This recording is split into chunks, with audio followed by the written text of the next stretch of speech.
욥은 하나님의 은혜로 굉장히 부유하고 잘 살았습니다. 근데 어느 날 하나님 앞에 하나님의 아들들, 즉 천사들과 또 사탄이 하나님 앞에 섰습니다. 그래서 하나님은 물었어요, 사탄한테. 야, 너 어디 갔다 왔느냐? 내가 여기 이곳저곳 돌아다니고 왔습니다. 내 종 욥을 보았느냐? 참 하나님은 욥에 대한 애틋함이 있고 자부심이 있으신 것 같아요. 내 종 욥 보았느냐? 예, 보았습니다. 그러면서 오늘 본문 말씀 8절에 있는 말씀처럼 그런 사람이 없다, 세상에. 그랬더니 사단이 하는 말이, 하나님, 괜히 그가 그렇습니까? 오른쪽 봐도 복이요, 왼쪽 봐도 복이요, 앞으로 넘어지도 복이요, 뒤로 깨져도 복이요, 울타리로 둘러싸서 온통 복인데 누가 불평이 있겠습니까? 그거 한번 걷어나 보십시오. 하나님을 경외하나? 그래서 하나님이, 그래? 그러면은 너 한번 가서 해봐라. 다만 그의 생명을 건들지 마라. 그리고 네 하고 싶은 대로 한번 해봐 가서. 그리고 갔던 사건이 이 내용의 사건입니다. 그런데 욥이라는 사람을 하나님이 왜 이렇게 관심을 가지시나? 그것은 욥에 관심 가질 만한 충분한 이유가 있었습니다. 그래서 하나님은 욥에게 그렇게 관심이 있었죠. 하나님의 관심이라는 제목으로 여러분에게 설교한 지가 얼마 전에 있었는데 기억하시나요? 안 할 줄 알고 내가 또 이야기하는 거예요. 9월 둘째 주에 했습니다. 그런데 디모데전서 1장을 가지고 말씀했는데요. 무엇을 위해서 살 거냐, 어떻게 살 거냐, 어디를 향해서 살 거냐라는 제목, 그 주제로 해서 여러분의 말씀 설교를 했습니다. 그래도 기억이 안 나죠. 여러분 기억날걸요. 이렇게 요만 하면은 어느 아버지가 평생 동안 식당을 해서 돈을 벌어서 아들 셋을 장가 보내고 공부 다 시켰는데 이제 그 식당을 다 정리해서 아들 셋을 불러가지고, 얘야, 내가 지금까지 식당 하다가 빚을 졌는데 이만큼 빚졌으니까 너를 갚을 만큼 금액을 적어라 그랬더니 큰아들 작은아들은 조금씩 적고 막내 아들은 많이 적어가지고 결국 막내 아들은 거기에 따른 10배를 받아가고 이제 고개 끄덕이네요. 이제 하나님 말씀이 기억나야지 어떻게 그런 게 기억나요? 이러니까 목사님들이 설교는 안 하고 그냥 세상 딴 얘기나 하는 거죠. 그 말씀을 기억해야 말씀을 설교를 하지. 나도 다음부터 옛날 이야기만 가져와서 설교를 할까요? 그때 하나님의 관심이라는 것은 다른 데 있는 것이 아니라 요점은 은혜 받은 자가 그 은혜를 어떻게 사용하느냐라는 데 하나님의 관심이 있었어요. 그러나 오늘 본문의 관심은 그게 아닙니다. 오늘 본문의 관심은 성도가 어떤 자세로 하나님을 의지하고 있고 신뢰하고 있느냐라는 쪽에 관심이 있는 것입니다. 그래서 훨씬 더 근본적인 내용이 오늘 본문의 말씀이죠. 그래서 오늘 말씀의 제목을 하나님의 관심이라는 제목을 통하여서 오늘 본문 속에 하나님은 어떤 부분을 그렇게 관심을 갖고 욥을 그렇게 자랑스러워하고 욥을 그렇게 내세우기를 좋아하셨는지 오늘 여러분과 저도 하나님의 관심 안에 있기를 주의 이름으로 축복합니다. 첫 번째로는 순전한 신앙을 하나님은 관심을 가집니다. 오늘 본문 말씀 8절에 보면은 온전하고 그럽니다. 여호와께서 사탄에게 이르시되 내가 내 종 욥을 주의하여 보았느냐? 그와 같이 온전하고, 이 온전하고 말은 순전하다라는 뜻이죠. 즉 이 말을 온전하다는 말이 성경에 많이 있잖아요. 그러나 그 말의 용례 어디에 적합하게 쓰고자 했느냐, 그거는 좀 달라요. 이것을 여러분 순전하다 이러면 좀 더 쉽게 이해하실 것 같아요. 그러니까 이 말뜻은 무슨 말이냐면요, 어떤 행동이나 어떤 상황에 의하여 내가 가고자 하는 일에 있어 영향을 받지 않는 상태를 말하는 거예요. 이를테면은 내가 이 길을 가려고 이미 마음을 결정을 하고 이 길을 가는데 누가 와서 야 거기 가다 보면은 땅이 꺼져가지고 너 가다 못 가. 또 어떤 사람은 야 거기 강도가 많아. 그리고 막 오만 이야기를 다 하는 거예요. 그러더라도 그 말을 듣지 않고 내가 가는 길을 꿋꿋이 가는 것을 온전한, 이것을 우리는 욥의 일생을 보면 알지요. 욥이 재산이 다 없어지고 자녀들이 다 죽고 아내가 욕을 하고 떠나고 친구들이 와서 손가락질해도 내가 가는 길은 주가 아시나니 하고 끝까지. 그러니까 내가 가는 일에 있어서 간다라는 것만 끝나는 것이 아니라 감에 있어서 조금도 영향을 받지 않는, 즉 불순물이 하나도 없다는 거죠. 가면서도 저리 한번 가볼 거 그랬나? 이쪽으로 한번 가볼 거 그랬나? 이 생각조차도 없는 상태예요. 그냥 그 길로 가는 거예요. 그래서 정금이라는 것이 불순물이 하나도 없도록 다 태우고 금만 순수하게 만들어 놓는 것처럼, 그래서 욥은 내가 정금같이 나오리라. 그래서 욥의 일생을 표현하는 것이 바로 오늘 여기에 온전하고, 즉 다시 말해서 순전하고 이렇게 표현이 되는 것입니다. 그래서 욥의 이런 모습을 하나님은 눈여겨보고 있었지요.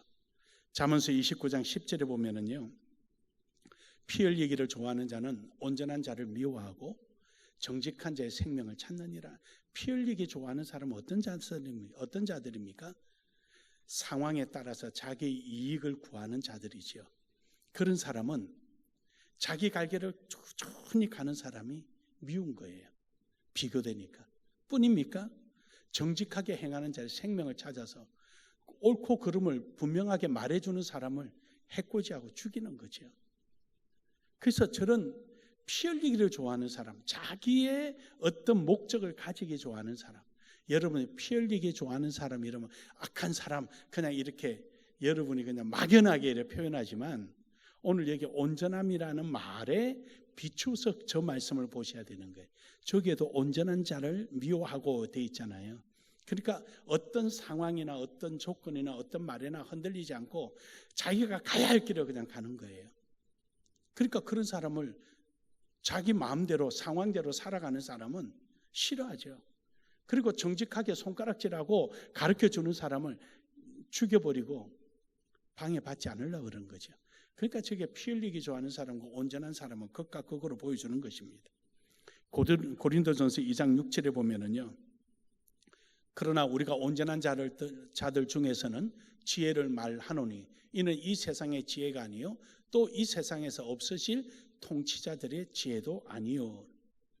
저기서 말하는 것은 저 지혜는, 온전하게 주신 지혜는 하늘로부터 온 거다, 이렇게 이제 물론 하늘로 온 거죠. 그러나 저기에 분명한 저 내용은 이런 지혜를 말하는 거예요. 하나님이 주신 약속을 내 임의대로 변경시키거나 조작하지 않는 것. 하나님의 뜻은 이렇지만 그래도 이거는 이런 것일 것이야. 내 생각대로 조작하거나 변조시키지 않는 거예요. 하나님의 뜻에 대해서 하나님 말씀이야 그러고 그냥 가는 거예요. 여러분, 사울 왕이 어떻게 했습니까? 사울 왕이 조작했잖아요. 사울 왕이 가서 전쟁터 가서 있는 거 다 죽이고 오라 그랬더니 좋은 양이나 염소나 소를 끌고 와가지고 그걸 가지고 제사를 지내잖아요. 그래서 사무엘이 저게 다 웬 겁니까? 하나님 앞에 좋은 거로 제사 지내려고. 다 죽이라고 그랬는데 당신은 뭐 하는데 그걸 들고 왔느냐? 하나님이 뭐 드실 게 없어서 저 가져왔느냐? 그러면서 사울을 쳐버리잖아요. 그러니까 하나님의 약속을 변조시키는 일을 해서는 안 되는 거예요. 우리는 하나님의 말씀을 그대로 받아들이는 사람이 온전한 사람임을 믿으시기 바랍니다. 고린도전서 14장 20절에 보면은요, 형제들아 지혜에는 아이가 되지 말고 악에 대한 어린아이가 되지 마라. 그래서 형제들 지혜에는 아이가 되지 말고 악에는 어린아이가 되지 마라. 어린아이가 되라. 지혜는 장성한 사람이 되라.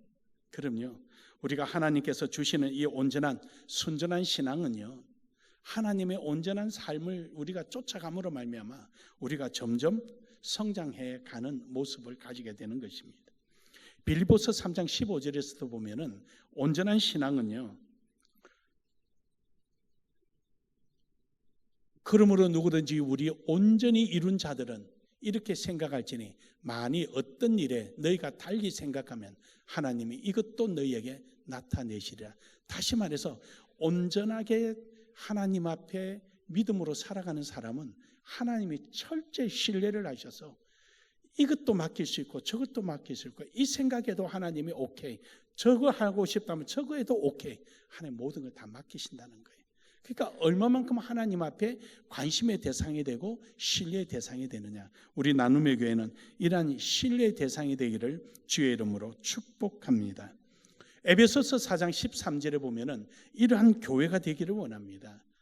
우리가 다 하나님을 아들을 믿는 것과 아는 일에 하나가 되어 온전한 사람을 이루어.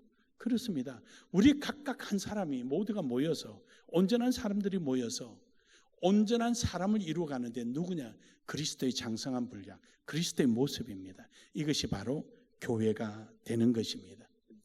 우리 나눔의 교회가 바로 여러분의 한 사람 한 사람의 이러한 온전한 모습을 통하여서 하나님의 이러한 멋진 교회를 이룰 수 있는 충분한 자질이 있는 것입니다. 이유는요, 오늘 여러분이 지금 앉아있는 자체가 그런 거예요.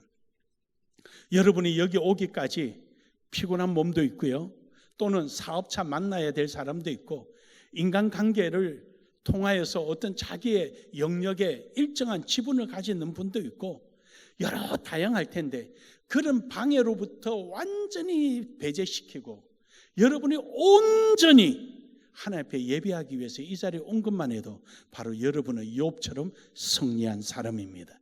하나님 앞에 충분히 관심을 얻을 만한 조건을 가지고 있는 것입니다.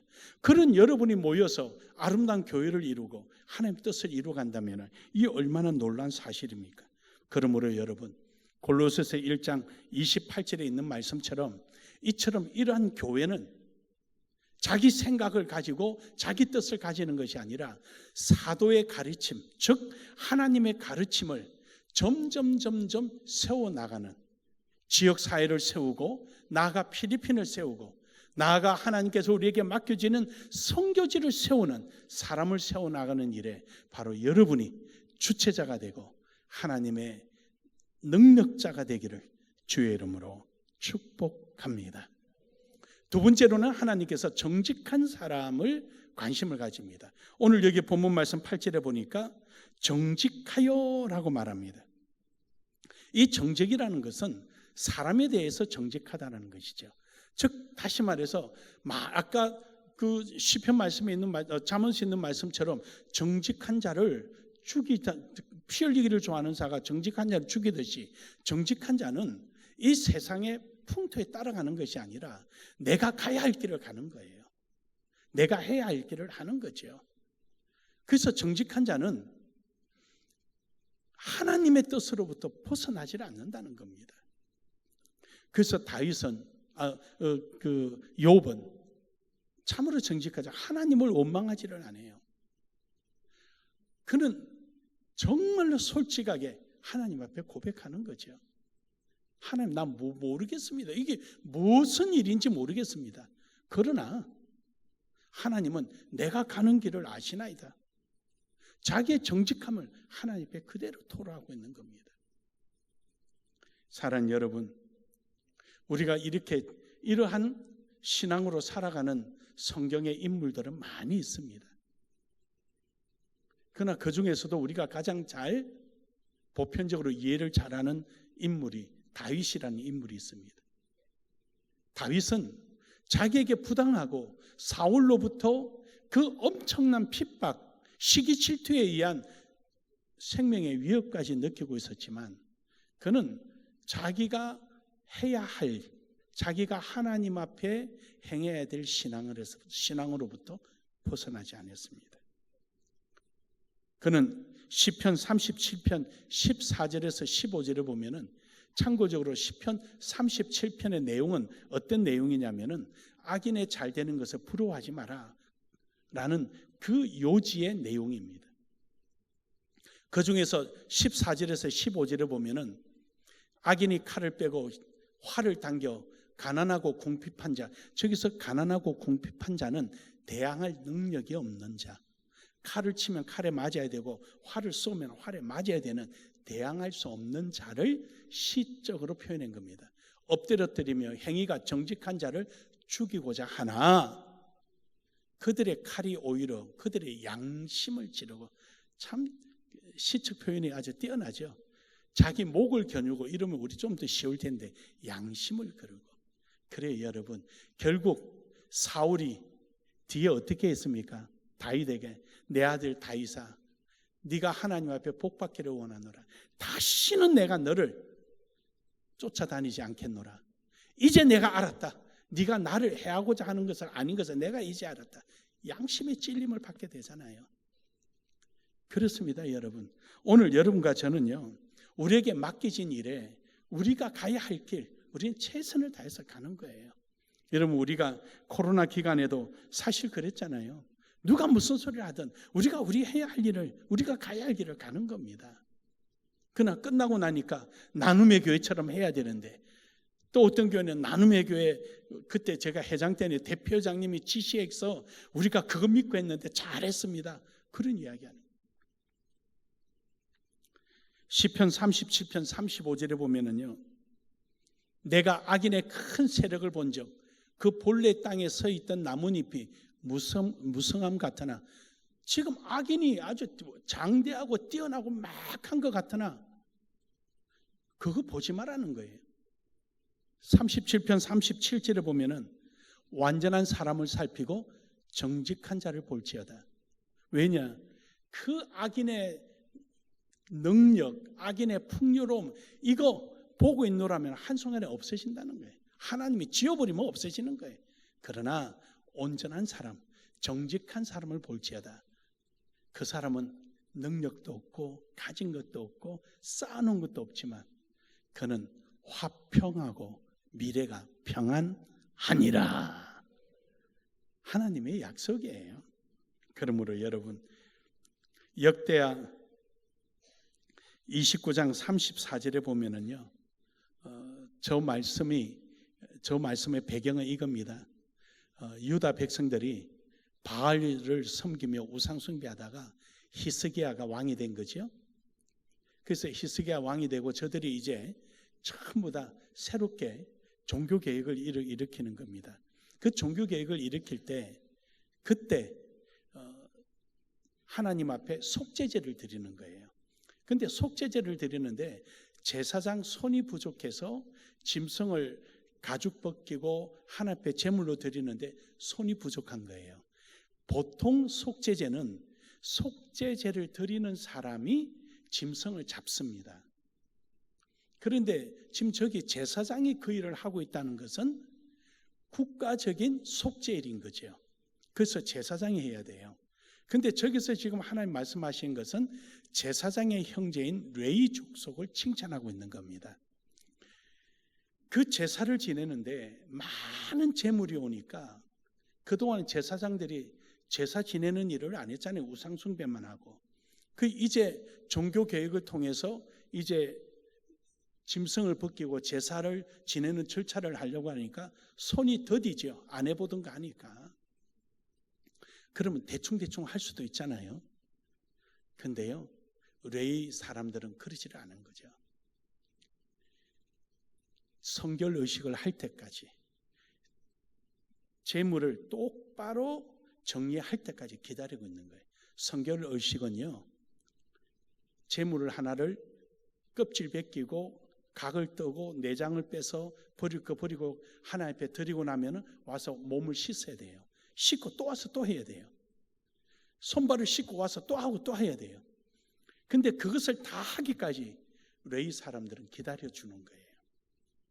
즉 제사장들보다 성심이 있습니다. 저기서 성심은 마음심자고 성이라는 말이 무슨 말이냐?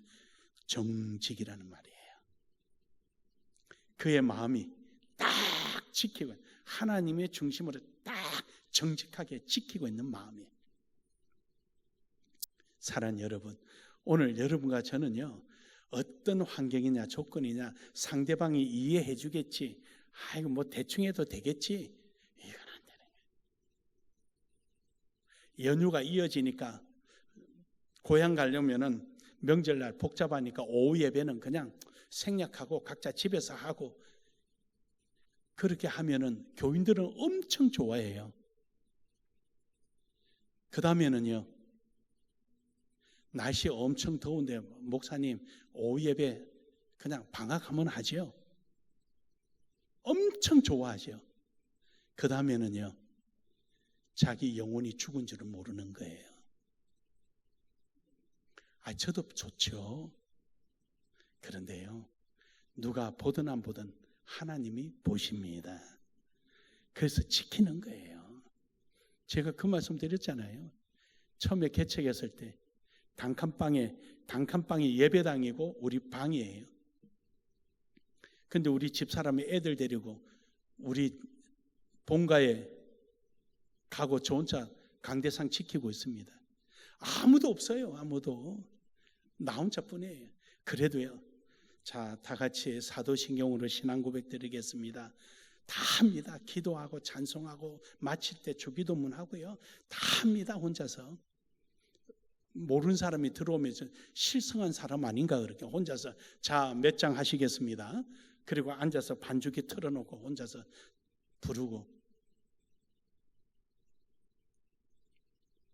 하나님과의 약속이에요. 약속. 그게 우리가 정직히 행하는 거죠. 사랑하는 여러분, 오늘도 여러분과 저는 이 세상 사람들에게 우리가 하나님 앞에 올곧은 모습 본이 되고 그들에게 메시지가 되는 은혜가 있기를 주의 이름으로 축복합니다. 그래서 우리 교회 설립 말씀인 마태복음 5장 13절에서 14절에 있는 말씀처럼 우리는 세상의 빛이요 소금이다 라는 것입니다.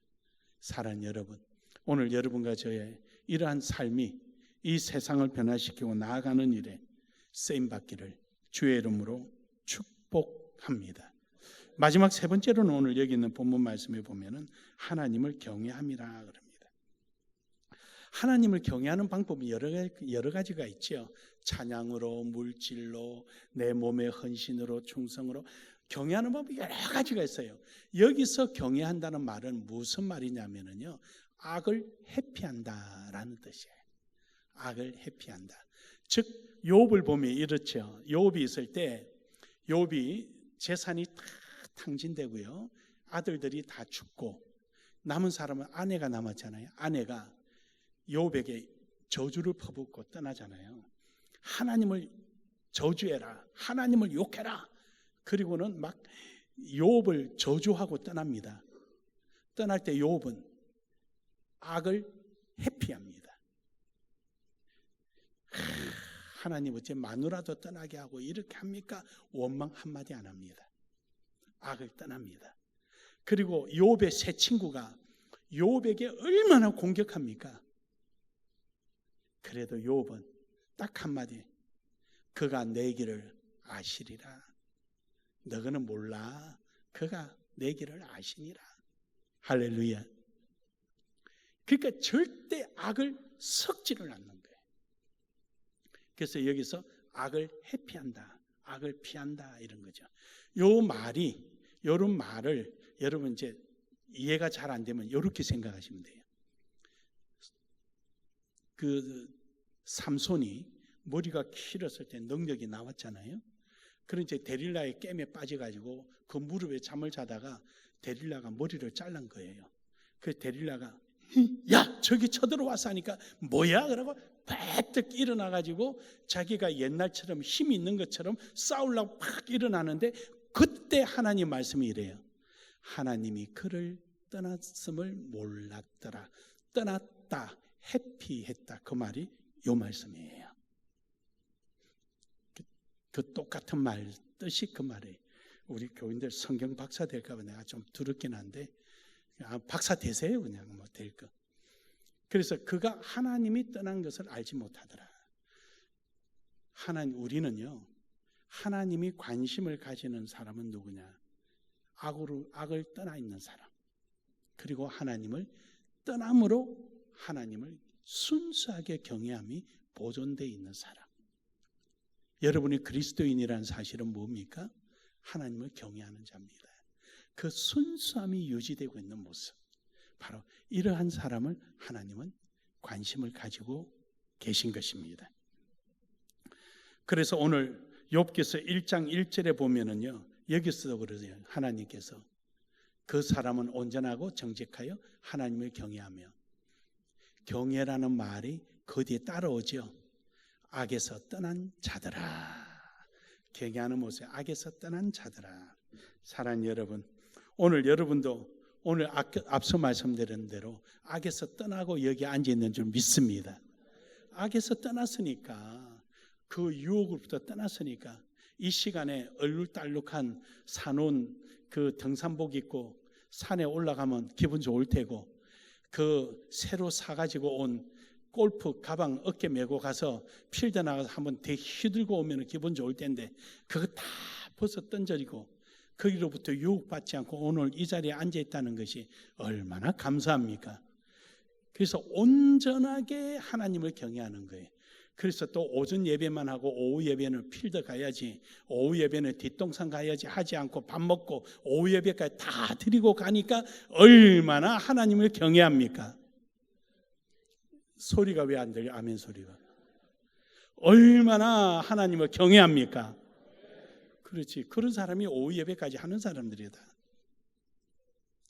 그러니까 우리가 이렇게 악을 회피하고 하나님의 의를 쫓아 살아가는 신앙, 이것이 하나님을 기뻐하는 겁니다.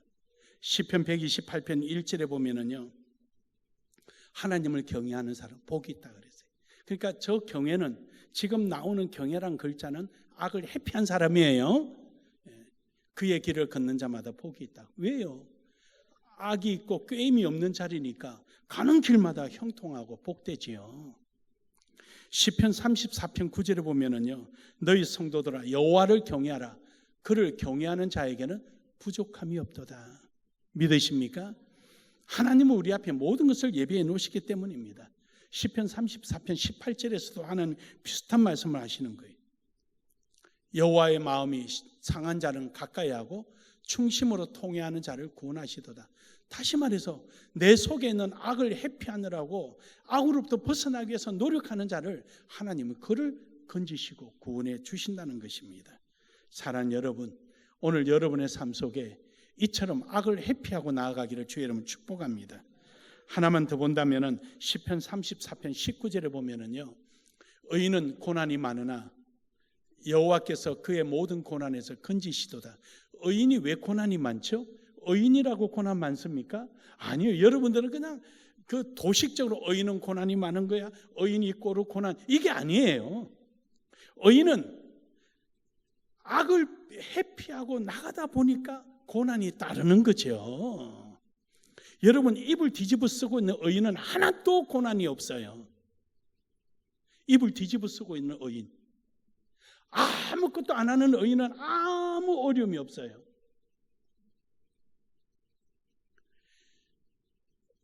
악을 회피하고 의를 향하여 가니까 고난이 오는 거죠. 저런 거 읽을 때는 회피하는 게 있구나, 이걸 기억하고 읽으면은 성경 박사 다 돼 갑니다. 그런 의미에서 하나만 더 볼까요? 시편 103편 11절에 보면은요, 이는 하늘이 땅에서 높은 같이 그를 경외하는 자의 그 인자하심이 크십니다. 여러분, 저 시적인 표현을 한번 가만히 눈여겨보세요. 내가 하나님의 의를 위하여 악을 회피하며 내게 있는 에너지, 물질, 능력 모든 것을 소진해서 갑니다. 소진해서 가는데 이는 하늘이 땅에서 높음 같이 하나님의 상급이 머리 위에 차근차근 쌓여서 하늘 위로 올라가는 거예요. 할렐루야. 그러니까 절대 하나님 앞에 반항하느라고 하늘 쳐다보고 말하지 마세요. 머리 싼 거 다 쏟아지니까. 꼭 실컷 일하고 일해가 쏟아버리는 사람들이 있어요. 실컷 일해서 하나님이 상급 주면은 그거 갖다 그냥 왜 나만 하다가 그냥 땅에 다 쏟아져 버려요. 하늘이 땅에서 높은 같이 하나님께서 여러분에게 하나하나 쌓아주시는 줄 믿으시길 바랍니다. 결론적으로 여러분, 시편 145편 19절에 보면은 이런 사람의 소원을 하나님 들어주시고, 이런 사람의 기도에 응답해 주시고, 이런 사람의 삶에 하나님은 함께 하시는 줄 믿으시길 바랍니다. 사랑하는 여러분, 하나님의 관심 안에 들어가는 여러분 되기를 주의 이름으로 축복합니다. 축복합니다. 축복합니다.